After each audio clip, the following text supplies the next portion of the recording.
Hello, everyone. Welcome back to another episode of the Easy English Podcast. I am Hannah, and today we have a very special, slow, and beginner-friendly episode for you. We are going to tell a story about a very normal but very chaotic day in the life of a family. Today, we are going inside a big supermarket on a busy Saturday afternoon. Let's welcome my co-host, Alex. How are you today, Alex? Hi, Hannah. I am doing great, thank you. And I am so excited for today's story. Supermarkets can be really crazy places, especially on weekends when everyone is trying to buy food for the week. In our story today, we're going to meet the Miller family. There is Mr. Miller, Mrs. Miller, their 10-year-old son Leo, and their little 6-year-old daughter Lily. They're going on a shopping trip, but things do not go as planned. That is right. A simple shopping trip turns into a big adventure. Before we start the story, let's explain a few important words. Our first word is chaotic. Alex, what does chaotic mean? Well, chaotic means completely untidy, noisy, and out of control. Think of a room full of puppies running around everywhere. That is chaotic. For example, we can say the train station was very chaotic during the holidays. It means there were too many people, lots of noise, and no order. Exactly. And a supermarket on a Saturday afternoon is definitely chaotic. Our next word is shopping cart. In British English, people often say trolley, but in American English, we say shopping cart. This is the large metal basket on wheels that you push around the store to hold your food.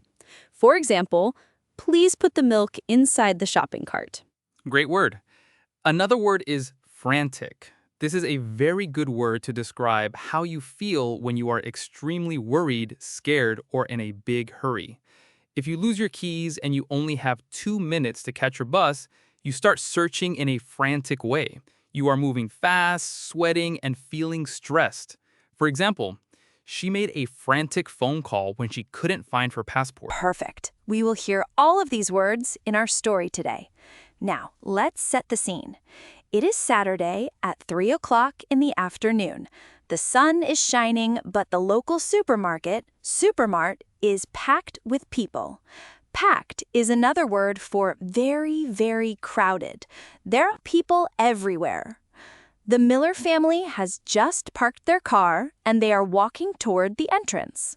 Mr. Miller is holding a long shopping list written on a small piece of paper. He looks a bit tired already. I think every parent feels tired before they even walk into a supermarket with 2 children.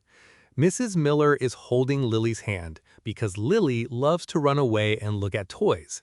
Leo, the older brother, is already running ahead to grab a big, shiny shopping cart. He loves to push the cart like he is driving a fast race car. Leo, stop running, Mrs. Miller calls out. Her voice is already a little loud.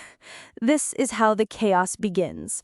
Leo stops, but he is still holding on to the shopping cart, waiting for his parents. Okay, everyone, Mr. Miller says, looking at his long list. We need to stay together today. The store is very crowded. If we stay together, we can finish quickly and go home to watch a movie. That is a very good plan, Mr. Miller, but we all know that plans do not always work out in a supermarket. Lily immediately says, "Daddy, I want chocolate. Can we get chocolate first?" And Leo says, "No, I want to find the big boxes of cereal, the ones with the free toy inside." Yes, kids always know exactly what they want, and it is usually sugar. Mrs. Miller sighs and smiles. We will get cereal and chocolate later, she says. First, we need vegetables and fruit. Let's go to the produce section. The produce section is the part of the supermarket where you find fresh fruits and vegetables. Remember that word, produce. We pronounce it with the stress on the first part, produce, when we talk about fruits and vegetables in a store. Yes, that is a great vocabulary tip. The Miller family pushes their shopping cart into the produce section. It is beautiful, with bright green apples, orange carrots, and yellow bananas. But it is also very busy. There are many other shoppers pushing their own carts, trying to get the best tomatoes. Mrs. Miller starts choosing some red onions. Mr. Miller is looking at his list. "We need 5 bananas," he says to Leo.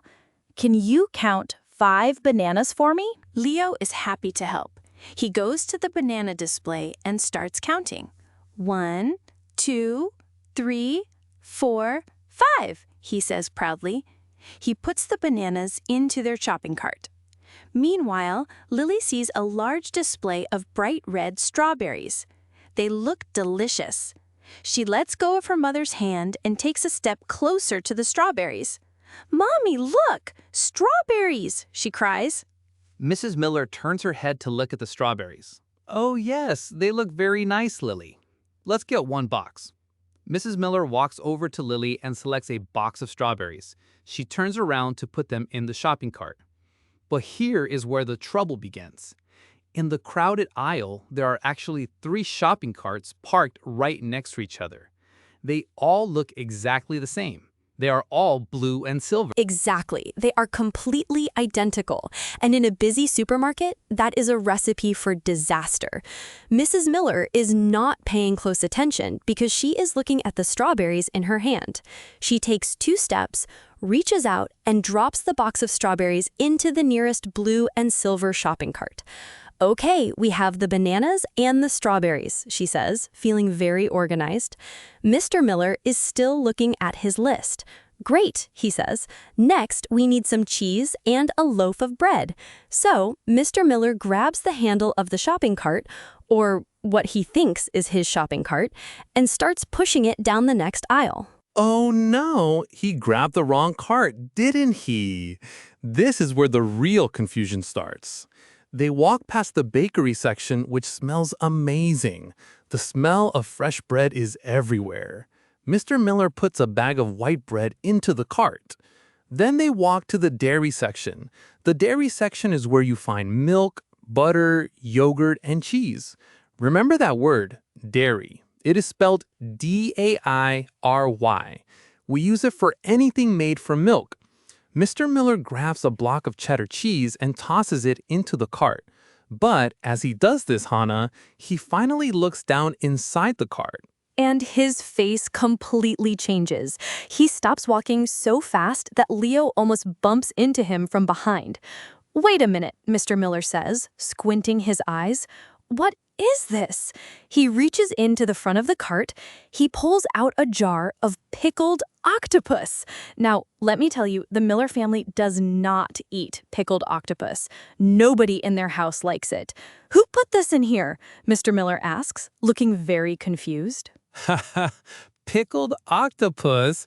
That is definitely not on the shopping list. Mrs. Miller looks into the cart too. She frowns. "I did not buy that," she says. She looks deeper into the cart. Underneath the bread and the strawberries, there are some very strange items. There is a huge bag of dog food. But the Millers do not have a dog. They have a cat named Whiskers. And there are also 3 cans of spicy chili peppers, a bottle of purple hair dye, and a very small, bright green baby toy. A bottle of purple hair dye. That is hilarious. Mrs. Miller touches her own hair.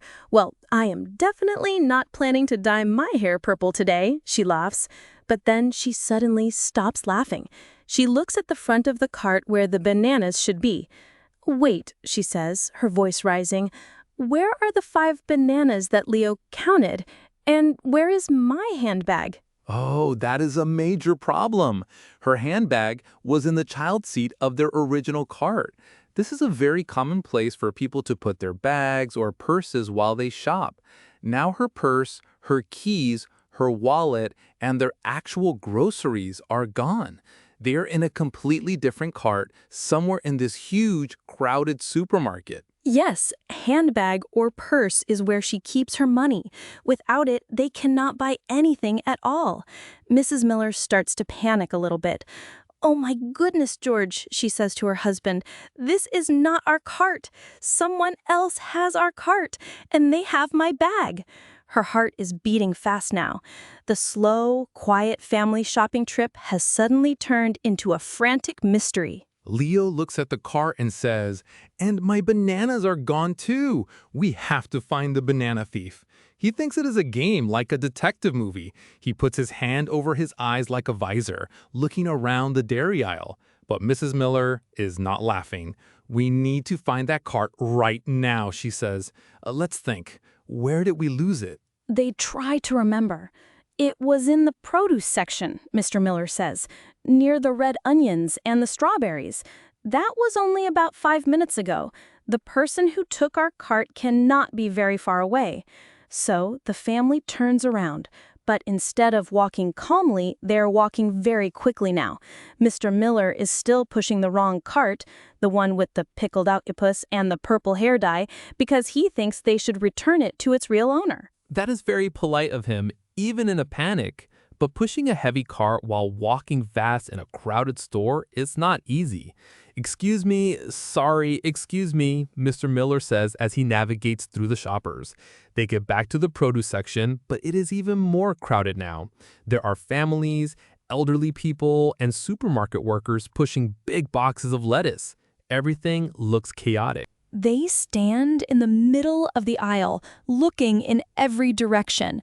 Lily points a finger. "Look, Mommy, is that our cart?" She points to a woman in a yellow coat. But when Mrs. Miller looks, she sighs. "No, sweetheart, that cart has a big bag of potatoes in it. We don't need potatoes today." Then Leo shouts, "Over there, I see a blue cart." But that cart belongs to a young man buying oranges. It is like looking for a needle in a haystack. A needle in a haystack is an idiom we use when we are looking for something that is very difficult to find because there are too many other things around it. Every single cart in the supermarket is blue and silver. How can they find the right one? Suddenly, Mr. Miller has a clever idea. "We need to look for the things we already put inside it," he says. "What did we have? We had a bag of red onions and 5 yellow bananas. And most importantly, your bright red handbag is sitting right in the front." That is a very smart way to search. They don't need to look at the carts themselves, they need to look inside the carts. They start walking up and down the aisles, scanning the contents of every blue and silver cart they pass. They feel like real detectives on a mission. Yes, exactly. They are the supermarket detective agency. But the supermarket is very large. It has 15 long aisles, plus the bakery section, the dairy section, and the frozen food section. Where do you start? They decide to split up. Mr. Miller says, "Okay, team, Leo and I will check the cereal and canned food aisles. Lily and Mommy, you check the bakery and dairy aisles. If you see the red handbag, shout immediately." This is a great plan, but it is also a bit risky because they might get lost from each other. That is true. But they are desperate. Let's follow Mrs. Miller and little Lily first. They walk quickly toward the bakery section. The smell of fresh bread is amazing, but Mrs. Miller cannot enjoy it right now. She is looking at every cart near the French baguettes. Suddenly, Lily stops. "Mommy, look, an employee. We can ask for help." This is a very good idea. When you are lost or need assistance in a store, you should look for an employee. An employee is a person who works there. That is a perfect word to learn, Alex. Employee. Let's practice how to ask an employee for help politely. Many beginners just say, "Where is my cart?" or "I lost my bag." But that can sound a bit direct or even rude. It is much better to start with a polite phrase. For example, "Excuse me, could you help me, please?" Or, "Excuse me, I wonder if you can help me?" These phrases are very gentle and friendly. I agree. Using "excuse me" is the golden rule in English. It instantly gets the person's attention in a nice way. Another great phrase is, "I'm sorry to bother you, but..." For example, "I'm sorry to bother you, but I have a quick question." This shows that you respect their time, especially if they are busy working. So, Mrs. Miller walks up to a young employee who's putting fresh chocolate cookies on a shelf. She takes a deep breath, smiles, and says, "Excuse me, I am so sorry to bother you, but we have a bit of an emergency. We lost our shopping cart, and my red handbag is inside it." The employee is very kind. He stops his work, turns to her, and says, "Oh dear, that is a problem. Let's see how we can find it." That is so relieved. The employee's name is Ben. Ben asks him, "Do you remember what the person looked like who took your cart?" But Mrs. Miller shakes her head. "No, we didn't see the person. We only know our cart has red onions, bananas, and my red handbag." Ben nods and says, "Okay, don't worry. I can use the store microphone to make an announcement. That is often the fastest way." An announcement. That is a brilliant idea. An announcement is when someone speaks into a microphone so that everyone in the whole building can hear the message. Let's think about how Ben can phrase this announcement. He needs to make it clear, polite, and quick. What do you think he will say, Alex? Well, usually, store announcements start with a standard phrase to get everyone's attention. Something like, "Attention, valued customers," or "Your attention, please." Then, he will explain the situation simply. He might say, "We have a small mix-up with 2 shopping carts. If you accidentally took a cart containing a red handbag, please bring it to the customer service desk. Thank you." That is very professional. Let's repeat that key phrase for our listeners. Your attention, please. It is very common in supermarkets, train stations, and airports. So Ben walks over to the customer service desk, picks up the telephone receiver, presses a button, and his voice fills the entire supermarket. Your attention, please, shoppers. We have a small mix-up with a blue shopping cart. Meanwhile, on the other side of the store, in aisle number 9, Mr. Miller and Leo are searching near the pasta sauce. Suddenly, they hear the announcements over the speakers. Leo jumps up and down. "Daddy, listen, that is about our cart." Mr. Miller smiles. "Yes, Leo, now we just need to go to the customer service desk at the front of the store. Everyone will meet there." But wait, the story is not over yet. As Mr. Miller and Leo start walking toward the front, they see an elderly woman standing in the middle of the aisle. She is holding a jar of tomato sauce in her hand, and she looks very confused. She is looking down at the shopping cart in front of her. Mr. Miller stops. He looks at the cart. Inside the cart, there is a bag of red onions, 5 yellow bananas, and a bright red handbag. Oh, they found it! It is right there in front of them. The elderly woman was the one who took it by mistake. She looks up at Mr. Miller and Leo, then she looks at the red handbag in the cart. She blushes and says, "Oh my goodness, I am so incredibly sorry. I was looking for my glasses in my coat pocket and I just grabbed the nearest cart without looking. I didn't realize this wasn't mine until I heard the announcement." She is so embarrassed. This is a very natural human mistake. Mr. Miller is very kind. He smiles warmly and says, "Please do not worry at all. It is an easy mistake to make. All these blue carts look exactly the same. I actually have your cart right here." He shows her the cart he was pushing, the one with the pickled octopus and the purple hair dye. The elderly woman looks at the octopus and the purple hair dye and bursts out laughing. "Oh, thank goodness," she says. "I was wondering where my octopus went. I am planning to make a special dinner tonight, and I really need that dye for my granddaughter's school project." They both laugh, and the tension completely disappears. It is a wonderful, happy ending. It really is. They swap the carts back. Now Mr. Miller has his red handbag, his onions, and his bananas. The elderly lady has her octopus and hair dye. They walk together to the customer service desk where Mrs. Miller, Lily, and the helpful employee Ben are waiting. When Mrs. Miller sees her red handbag, she lets out a huge sigh of relief. "Oh, thank goodness. My keys, my wallet, everything is inside." She thanks Ben, the employee, very warmly. "Thank you so much for your help. We really appreciate it." This is another great phrase to practice. We really appreciate it. It means we are very grateful. It is a wonderful way to show deep thankfulness when someone goes out of their way to help you. The family can finally finish their shopping and head home for a peaceful dinner. And that is how the great shopping cart mystery ended.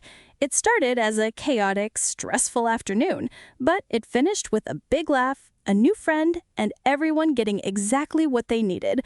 To be honest, I think Mr. Miller will check his shopping cart 3 times during every supermarket trip from now on. I know I would. It is such a common thing to do, especially when you are distracted by children, shopping lists, or hunger. Oh, absolutely. I think we have all walked away with someone else's cart for at least a second or two before realizing, wait, I didn't put a giant box of cat food in here.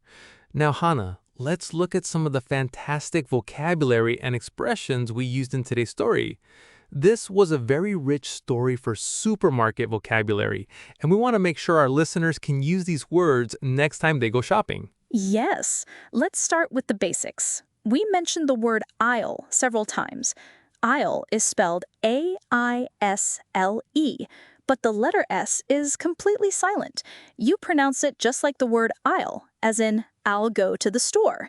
An aisle is the long, narrow path between the shelves in a supermarket. For example, you can say, the cereal is in aisle 4, or can you check the baking aisle for some sugar? That is a great word, Hannah. The silent S can be tricky for English learners, so remember to ignore it when speaking. Another important word we used is shopping cart. In American English, we say shopping cart or just carts. But if you're in the UK, Australia, or New Zealand, people usually call it a trolley.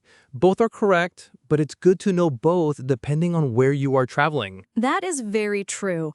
I always use trolley when I am visiting friends in London, but when I am in New York, I ask for a cart. Now, what about the smaller basket you hold in your hand? We call that a shopping basket or simply a basket. If you only need to buy 3 or 4 items, you don't need a heavy cart. You just grab a basket at the entrance. Exactly. Let's talk about the action words or verbs that we heard in the story. One of my favorites is to grab. We heard that the elderly woman grabbed the nearest cart without looking. To grab means to take hold of something suddenly, quickly, or roughly. In daily life, we use it a lot. For example, before leaving the house, you might say, let me grab my coat. Or at a restaurant, let's grab a table near the window. I love that verb. It sounds very natural and informal. Let's grab a coffee is one of the most common invitations in the English language. Another key verb from our story is to swap. The family and the elderly lady swapped their carts. To swap means to exchange one thing for another. For example, if you are eating lunch with a friend, you might say, I will swap my apple for your banana. It is a very friendly and simple way to say exchange. Yes, it is very common. To swap is much more informal than to exchange. Now, let's look at the customer service area. In the story, Mrs. Miller and Lily went to the customer service desk. This is a very important place in any large store. It is the counter where you go if you have a problem, if you lost something, or if you want to return an item you bought. If you're lost or if you can't find your keys, the customer service desk is the best place to visit. And at the customer service desk, they have a microphone to make an announcement. An announcement is a formal public statement that gives information to a lot of people at the same time. In our story, Ben the employee made an announcement over the loudspeaker to help find the missing cart. You also hear announcements at train stations, airports, and schools. We also had some great emotional vocabulary in the story. When Mrs. Miller saw her red handbag, she let out a sigh of relief. A sigh of relief is that deep breath you let out when you stop worrying about something. For example, if you lose your phone, search for an hour, and finally find it under your bed, you let out a big sigh of relief. Can you make the sound of a sigh of relief, Hannah? It sounds like this. That is the universal sound of relief. It really is the best feeling in the world when a stressful situation is resolved. Another word related to feelings is embarrassed. The elderly woman was very embarrassed when she realized her mistake.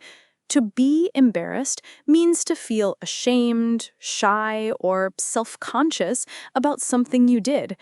For example, if you spill water on your shirt during a meeting, you might feel very embarrassed. That is a perfect example, Hannah. And remember, the adjective is embarrassed when describing how you feel, and the situation is embarrassing. So, spilling water is an embarrassing situation, and it makes you feel embarrassed. Don't mix those two up.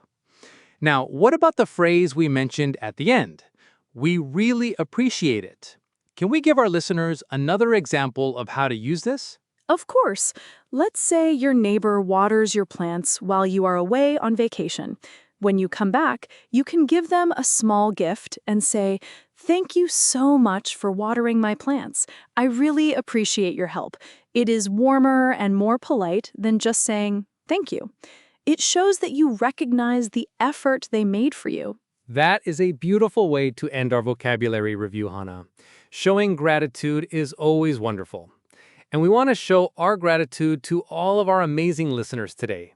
Thank you so much for spending your time with us, listening to our story, and practicing your English. We really appreciate your support and your passion for learning. Have a wonderful week. Try not to take the wrong shopping cart on your next grocery trip, and we will see you in the next episode. Bye-bye.